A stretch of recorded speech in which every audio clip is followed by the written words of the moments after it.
Hey, I'm Eric Dodds. I'm the game director on Hearthstone.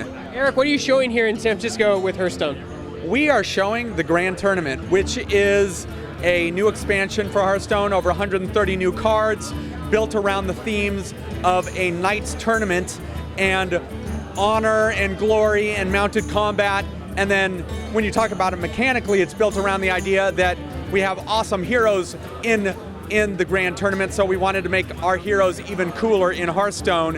And so we have a ton of new abilities that modify the hero power, and even a new keyword called Inspire, which activates every time you use your hero power. So tons of stuff with hero power, tons of awesome knights, and actually I should say we have a lot of awesome knights, and we have a lot of sort of crazy knights who got invited to the Grand Tournament that maybe the organizers weren't super excited about, like pirates riding parrots, and crazy ethereals riding energy camels and stuff like that. So it's just an awesome expansion. What role did fan feedback play in this expansion? That's a great question. Certainly, one of the things that we did want to have as part of this expansion, and one of the things we're excited about with the Inspire keyword, is that it works great in lots of different ways. So the Inspire keyword, like if you're building a deck around a specific theme, you can put a couple of cards with Inspire in it. Like, you have the Thunderbluff Valiant, you're putting it in a totem deck, you can just trigger the Inspire and it gives all of your other totems a bonus to attack. Or you could build a deck entirely themed around this. Hey, it's all about hero power matters. So it gives a lot of power to the players, sort of along those lines, but it also gives a lot of power to the players along the lines of the combinatorics, in that I can put an Inspire minion in a priest deck or a warlock deck or a mage deck, and it feels totally different than any of those decks. So it really is giving a lot of power to the players and how they want to use this new mechanic. What are your thoughts on a game that originally wasn't designed to be an esport, is now an esport?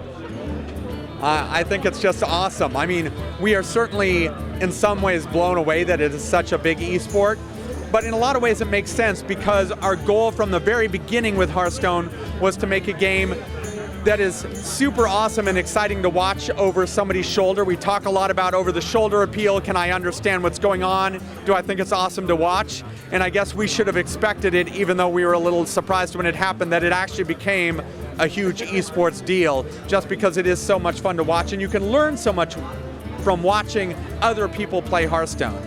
Can you talk about tournament mode, and if the story is leading to the introduction of another class? There's certainly been a lot of people who have talked about tournament mode. It's certainly something that, we have heard the excitement about it. We don't have anything to talk about right now, but it's certainly something that has been in our minds. And as far as adding additional classes, we actually have no plans to add additional classes. Right now there's 9 classes, which means the combinatorics of, hey, I'm playing priest and I'm gonna have to learn how to play against all of the 9 possible classes. It means there's sort of like 81 matchups there. So a huge number of matchups that you have to learn. So we don't feel like the game needs the addition of more classes right now. So talk a little about the famous Patron Warrior deck and what you're doing to solve that problem. It's certainly something that we're paying attention to. Certainly there's a lot of community feedback around that card and that combination, but we are always very cautious about stepping in and making any changes to the environment unless we feel like it's absolutely necessary. So it's certainly something that we have talked about, and certainly something we'll continue to talk about, but we're always very cautious about making changes, because it is so important to us that when we put a card out there, that it feels solid and it feels like, hey, I got this card in a pack, and it still feels like it's that same card. So is it possible a change will happen? It may be. It's certainly not something we are planning to do right this moment. And it's also possible that with the addition of all of these new cards coming out in the Grand Tournament, that, big changes will happen there. So all I can say is it's something that we do pay a lot of attention to, but it's also something that we do absolutely not do lightly if we're ever going to change a card.